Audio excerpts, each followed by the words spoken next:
கதை ஆரம்பிக்கிறது ரஷ்யாவோட மிகவும் பயங்கரமான உயர்வர்க்க கைதிகளோட குழுவை அறிமுகப்படுத்தி. அவர்களில் பெரும்பாலோர் ஏற்கனவே மரண தண்டனைக்குள்ளாகிட்டாங்க. கொலையாளிகள், கொள்ளையர்கள், சைக்கோபேட்ஸ் கூட அடங்கியிருக்காங்க. சிறைச்சாலை மேற்பார்வையாளர் அலுவலகத்துல அவர்கள் சோதனைக்கு உட்படுறாங்க. ஆனா அவர்கள் ரகசிய அரசாங்க சோதனைக்கு உட்படுறாங்கன்னு அவர்களுக்கு தெரியாது. ரஷ்ய அரசு மனிதர்கள் எவ்வளவு காலம் கடுமையான சூழ்நிலைகளில் உயிர் வாழ முடியும்னு கண்டுபிடிக்க நினைக்குது. இதையே அடைய இந்த கைதிகள் ஒரு தொலைதூர மக்கள் வசிக்காத தீவுக்கு அனுப்பப்படுவாங்க. அதிகமான குளிரான காலநிலை கொண்ட இடம். அங்கே உயிர் பிழைப்பது ரொம்ப கஷ்டம். சில நாட்களுக்கு பிறகு கைதிகள் துறைமுகத்தில் கூட்டமா நிக்கிறாங்க. ஆர்க்டிக் வட்டாரத்துல இருக்கிற தீவுக்கு அனுப்பப்பட போறாங்க. ஆனா அவர்களுக்கு அவர்களோட சரியான இடம் தெரியாது. அவர்கள் ஒரு பழைய கடற்படை கப்பலில் ஏறணும்னு மட்டும் சொல்லிருக்காங்க. அதே மாதிரி கொடூரமான கைதிகளுடன் சேர்ந்து. இந்த கைதிகளில் ஒருத்தர் ஜாலன். அமைதியான கட்டுப்பாட்டுள்ள மனிதர். சொல்றதையெல்லாம் கேட்டு நடப்பாரு. ஆனா அவர் கால் வைக்கும்போது கப்பல்ல ஏறின உடனே அவனுக்கு ஒரு அதிர்ச்சி உண்மை தெரிய வருது. இந்த கைதிகள் எல்லாம் கறவை மாடுகளை போல ஒரு கூண்டுக்குள்ள ஓட்டிறக்கப்படுறாங்க. காவல்காரங்க இல்லாம கப்பலே குழப்ப கடலாகிடுச்சு. ஒவ்வொரு மூலையிலையும் போர், அதிகபட்ச பதற்றம். சப்பனோம்னு ஒரு பொண்டாட்டி முடி கைதி மத்தவங்களை எரிச்சலா பேச ஆரம்பிக்கிறான். அவன் பேச்சு ஜில்லன் உட்பட எல்லாரையும் கொதிக்க வைக்குது. அராஜகம், பயங்கர தினசரி திட்டு, சண்டை. சிறந்த குற்றவாளிகள் எல்லாம் ஒன்னா இருக்காங்க. கட்டுப்பாடே இல்ல. அதான் ரத்தக்களரி. எதிரெதிர் செல்லுல இருக்கிறவங்க நிறுத்தாம சண்டை போடுறாங்க. கடைசியா செல் கதவுகள் திறக்கப்படுது. சில நிமிஷத்திலேயே அவங்களுக்குள்ள கொலை வெறி ஆரம்பிக்குது. சிறை அதிகாரிகள் கடைசி நேரத்துல கலவரத்தை அடக்குறாங்க. இல்லனா கொலைகள். கடைசியா அவங்க போய் சேர்றது ஒரு கொடுமையான தீவு. அங்க அவங்க புது வீடு போனதும் கை கட்டி மண்டியிட வைக்கிறாங்க.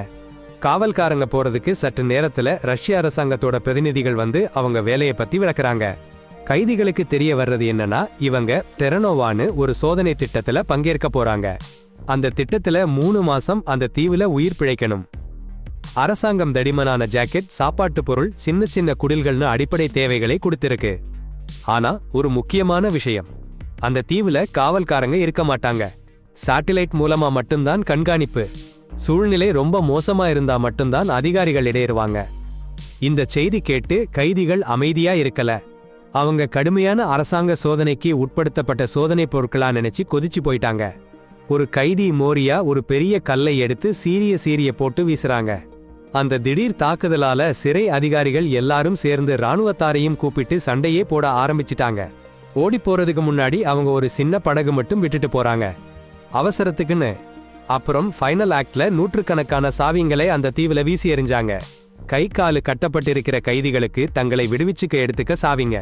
உடனே ஒரு பேய் பிடிச்ச மாதிரி எல்லாருமே சாவி பிடிச்சுக்க போட்டி. ஒவ்வொருத்தரும் தங்களுக்கு நல்லா இருக்கணும்னு ஆசைப்படுறாங்க. அந்த கலவரத்துல சக்தி வாய்ந்த கைதி அலி அவன் டீமை போட்டு அந்த சண்டையை அடக்க சொல்றான். ஈஸியா அலி அவன் டொமினன்ஸை காமிச்சிட்டான். மத்த கைதிகள் அவனுக்கு கீழ்ப்படிஞ்சாங்க. சூழ்நிலை சரியானதான் அலி தலைவனா அறிவிச்சுக்கிட்டான். எல்லாரும் அவனுக்கு மரியாதை காட்டணும்னு கட்டளையிட்டான். ஆனா அந்த பவர் ஷோ கில்லன் கடுப்பா இருந்துச்சு. மத்த கைதிகள் அலிக்கு முன்னாடி தலைகுனிய கில்லன் தனியா எதிர்ப்பு காட்டினான். அது மத்த கைதிகளையும் தூண்டிவிட்டது.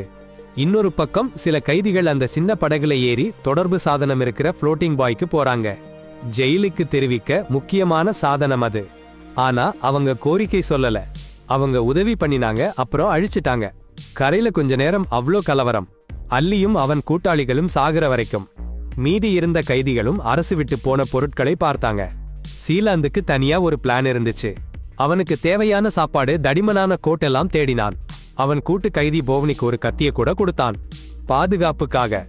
எல்லாம் சேர்த்துட்டு சீலாந்து சிறை முகாம விட்டு போயிட்டான். அமைதியான வாழ்க்கை வேணும்னு காலனியிலிருந்து ஒதுங்கிட்டான். பனிப்பாறைகள்ல உள்ள பாதையில போனான். அப்புறம் ஒரு குகை கண்டுபிடிச்சான். சூடா இருந்தது. அவன் மனைவியும் சூவானும் இல்லாம போனதுனால அங்க தங்கினான். ஆனா அவன் ஓய்வு நீடிக்கல. எழுந்தபோது சாப்பாடு எல்லாம் எலி சாப்பிட்டுருச்சு. அவனுக்கு கடுப்பா இருந்துச்சு. சூடு பிடிக்க நெருப்பு போட்டான். சாப்பாடு இல்லாம உயிர் வாழ பார்த்தான். அப்புறம் கடல் பறவைகளை வேட்டையாடி சாப்பிட்டான். சாப்பிட பசி அடங்கல. போகோவ்னிக் அவனை தேடி பிடிச்சிட்டாரு. ஜில்லன் உயிரோட இருக்கிறத பார்த்த உடனே சந்தோஷத்துல பறந்துட்டாரு. போகோவ்னிக் சொன்னாரு, ஜில்லன் இறந்து போயிருவாருன்னு நினைச்சிட்டேன்னு. பசின்னு கெஞ்சி சாப்பாடு கேட்டாரு. ஆனா ஜில்லன் கொடுக்க மறுத்துட்டாரு. அப்போ போகோவ்னிக் அரசாங்க பொருள்களை திருடி எடுத்து வந்த ஒரு உப்பு பாக்கெட்டை மாத்தி தர்றேன்னு சொன்னாரு. அந்த கருணையால ஜில்லன் சாப்பாடு பகிர்ந்து கொடுத்தாரு. ஆனால் சாப்பாடு மட்டும்தான் அவருக்கு வேணுமா இல்ல. ஃபோகோவ்னிக் கெஞ்சி கெஞ்சி சொன்னாரு அங்கேயே தங்க அனுமதிக்கணும்னு. சிறைச்சாலை கொடுமையை பார்க்க முடியலன்னு சொல்லி கதறினாரு. அவருடைய துன்பத்தை புரிஞ்சுக்கிட்டு ஜில்லன் பனிமூடிய மலைகள்ல அவரு கூட இருக்க அனுமதிச்சிட்டாரு. அடுத்த நாள் 2 பேரும் பனிக்கட்டி கடற்கரையில மீன் பிடிக்க போனாங்க. பனிக்கட்டி நீர்ல மீன் பிடிக்க ரொம்ப கஷ்டமா இருந்துச்சு. அதனால ஜில்லன் வேற இடம் போகலாம்னு சொன்னாரு. அப்போ ஒரு விமானம் நொறுங்கி கிடக்கிறத பார்த்தாங்க. அந்த பனிமலைகள்ல சிக்கி தவிச்சு கிடந்தது அந்த கணம்தான். ஜில்லனுக்கு ஒரு புது உணர்வு, அவர் ஒரு பைலட்னு. விமானச்சாரம் பார்த்ததும் பழைய ஆசை மீண்டு வந்தது. உயிரே தப்பிக்கணும்னு தீர்மானிச்சிட்டாரு. விமானத்தை சரி பண்ணி பின்னாடி தப்பிக்கணும்னு முடிவு பண்ணிட்டாரு. அப்புறம் அந்த 2 பேரும் குகைக்குள்ள போனாங்க. அங்கே குளிரே, பனிக்கட்டி, உடனே தீ பிடிச்சாங்க. ஆனா காற்று பயங்கரமா வீசுது. புயல் வரப்போகுது. டென்ஷன். கில்லன் ஃபோகோவ்னிக்ட எழுப்பி கேம்ப் திரும்ப சொன்னாரு. ஆனா போறதுக்கு முன்னாடி ஃபோகோவ்னிக் கொடூரமா குளிருக்கு ஆளானாரு. சரியா நிலை நிற்பதில்லை. கில்லனோட சாமர்த்தியத்தால போகோவ்னிக பாத்துக்கிட்டாரு. 2 பேரும் கேம்ப் போனாங்க. அங்கே ஏற்கனவே சிறைச்சாலை ஆயிடுச்சு. ஆனா கொடுமை, மோரியாக்கன்னு ஒருத்தன் லீடர். சிறைவாசிகளை 2 குரூப் ஆக்கிட்டாரு. ஒன்னு எலிட் பிரிவு. அவருக்கு நம்பிக்கையான சிறைவாசிகள் ஷாபனோவும் அதுல இருக்காரு. இன்னொன்னு அடக்குமுறை குரூப். அவங்கள அசிங்கமா பார்க்கறாங்க. பாருங்க, இந்த பிரிவுல மோரியாங்கிற மிருகம் சரியான மனநோயாளி. அவனும் அவன் கூட்டாளிகளும் அந்த கொடுமை. அந்த பாவப்பட்ட கைதிகளை ஒரு கொடூரமான விளையாட்டுல இழுத்து போட்டிருக்காங்க.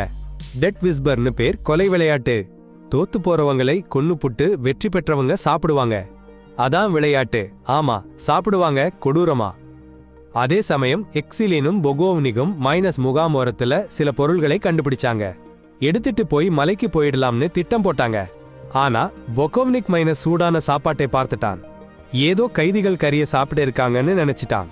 உடம்பு நடுங்கி போயிருந்தான். சூடு வேணும்னு அங்கேயே தங்கிட்டான். அதுதான் மைனஸ் பெரிய தப்பு. கிளம்புறதுக்குள்ள மோரியாவோட டீம் கிட்ட வந்துருச்சு. கொல்ல போறாங்க. டெட் விஸ்பர்ல தோத்து போனவங்களோடு சேர்த்து. எல்லாமே முடிஞ்சு போச்சுன்னு தோணுச்சு. ஒரு அடக்குமுறைக்குள்ள சிக்கி இருந்த யாகூட்னு ஒரு கைதி தைரியமா ஜாலனை காப்பாத்த முன்னாடி வந்தான். ஆனா அவனோட அந்த எதிர்ப்பு மோரியாக்கோட கோபத்தை இன்னும் அதிகமா பண்ணிச்சு. அவனையும் கொடூரமா அடிச்சு நொறுக்கிட்டாங்க.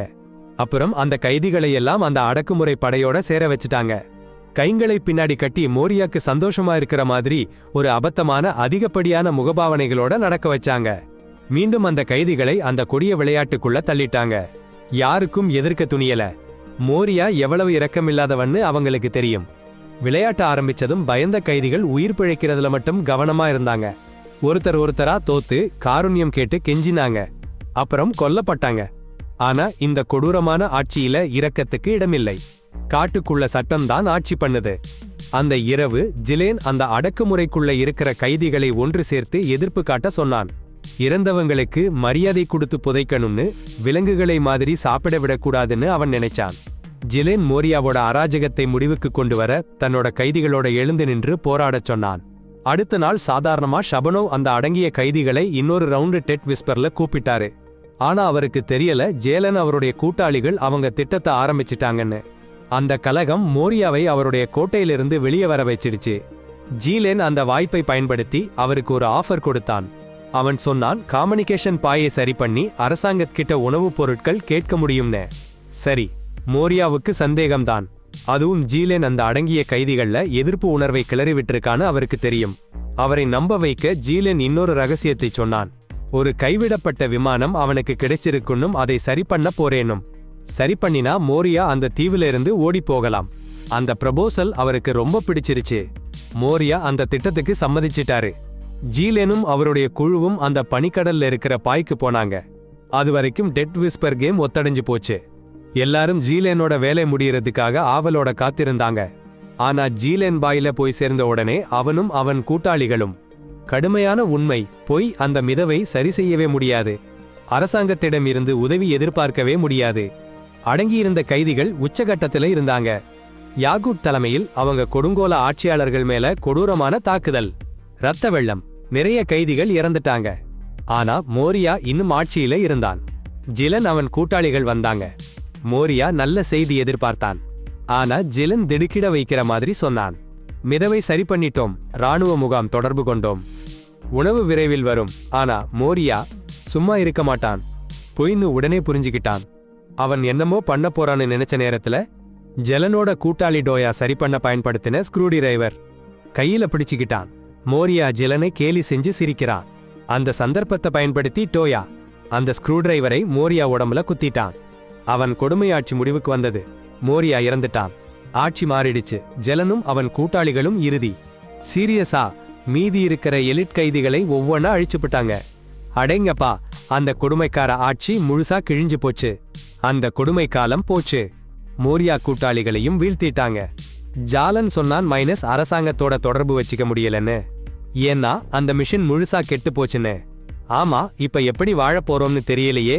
அடடா, மோரியாக்கோட சாவு சொன்ன உடனே கைதிகள் எல்லாரும் கூத்து விட்டாங்க. சமத்துவமா வாழலாம். இனி சாப்பிடுற பசுமாடுகளா நம்மள பார்க்க மாட்டாங்க. டோலியா சொன்னாங்க அடுத்த வேலை விமானத்தை சரி பண்ணணும்னு. சென் நம்ம தலைவன். கைதிகள் எல்லாரும் உற்சாகமா விமான பாகங்களை எடுத்துட்டு போனாங்க. சீக்கிரமே விமானம் சரி பண்ணிடுவாங்க. அட அதிர்ச்சி! அரசாங்க அதிகாரிகள் வந்தாங்க உணவுப் பொருள்களோட. மார்த்தா என்னோட பேசினாங்க. ஜெலன் என்ன பண்ணாங்கன்னு கேட்டாங்க. ஆராய்ச்சி ரிப்போர்ட் வேணும்னு. ஆனா ஜாலன் அந்த ஆராய்ச்சியை பத்தி பேசவே விருப்பம் இல்ல. அவன் அந்த வாய்ப்பை பயன்படுத்தி எரிபொருள் கேட்டான். மின்சார டர்பைனுக்குன்னு சொன்னான். ஆனா உண்மையிலேயே விமானத்துக்கு எரிபொருளா பயன்படுத்த போறான். அது மட்டும் இல்லாம ஜாலன் சொன்னான் அந்த இடத்துல மீன் கிடைக்கலன்னு. அதனால மீன் இல்லாத கடல் பிராணிகளை சாப்பிட வேண்டியிருக்குன்னு. அதை கேட்டு மார்த்தா அதிர்ச்சியில உறைஞ்சி போச்சு. ஆனா சகோதரர்களே, மிக முக்கியமான விஷயம் என்னன்னா, ஜாலன் எரிபொருளை சரியா வாங்கிட்டான். உடனே அவன் புதுசா கிடைச்ச விமானத்தை டெஸ்ட் பண்ண ஆரம்பிச்சிட்டான். அவன் தீவிலிருந்து கிளம்புறதுக்கு முன்னாடி அரசாங்கம் அமெரிக்காவில இருந்து புதுசா கைதிகளை ஒரு இராணுவத்தினர் கூட்டத்தை அனுப்பியிருந்தாங்க. அதனால அந்த தீவுல மக்கள் தொகை அதிகரிச்சு போச்சு. புதுசா தலைவனா வந்த ஜாலன் அவங்கள வாழ்த்த முயற்சி பண்ணான். ஆனா அந்த புதுசா வந்தவங்க அவன் அதிகாரத்தை ஏத்துக்க மாட்டேங்கிறாங்க. அவங்களே அதிகாரத்தை கைப்பற்ற முயற்சி பண்ணாங்க. அதுல ஒரு புது கலவரம் தொடங்கிடுச்சு. ஜாலன் தன் அதிகாரத்தை காப்பாத்த போராட வேண்டியிருந்தது. ராணுவ தளத்துல இருக்கிற மார்த்தாவுக்கு அவங்க கீழே இருக்கிறவங்க ரிப்போர்ட் பண்ணாங்க. கைதிகள் ஒருத்தரை ஒருத்தர் கொல்றாங்கன்னு. ஆளுங்க ஆதிக்கத்துக்கான போராட்டம். காவல்காரங்களும் சேனைக்காரங்களும் ஏகப்பட்ட கஷ்டத்தை சந்திச்ச சிறைச்சாலை உள்ளவங்களுக்கு ஒத்தாசையா நின்னுச்சுங்க. அதனால அந்த சோதனையில இருந்த கொடுமைகளை நிறுத்த சொல்லி மார்த்தா கிட்ட கெஞ்சினாங்க. மேல அதிகாரிகளோட உதவியோட அந்த பிரம்மாண்ட ப்ராஜெக்டை நிறுத்திட்டாங்க. ஆனா எந்த சாட்சியும் இல்லாம இருக்கணும்னு சேனைக்கு கட்டளையிட்டாங்க. எல்லா சிறைச்சாலை உள்ளவங்களையும் கொல்ல சொன்னாங்க. அந்த சோதனை கதை கிள்ளி விழுங்க போச்சு. ஆனா ஜில்லன் தப்பிச்சாங்க. டோலியா காப்பாத்தினாங்க. அந்த கலவரத்துல போகோவ்னிக் அர்ஜுனோவ்ஸ்கி என்ன எல்லாம் காத்திருந்தாங்க. 4 பேரும் எஸ்கேப் பண்ண பிளான் பண்ணாங்க. ஆனா போகோவ்னிக் தங்கிட்டாரு. Secret plan. ஜில்லன் போகோவ்னிக்க விட்டுட்டு டோலியாவோட அர்ஜுனோவ்ஸ்கியோட விமானத்துல பறந்துட்டாங்க. ஆனா சேனை பேஸ் மேல பறக்கணும். அடேங்கப்பா, கொடூரமான துப்பாக்கிச்சூடு. டோலியாவும் அர்ஜுனோவ்ஸ்கியும் கொல்லப்பட்டுட்டாங்க. டெரிபிள்.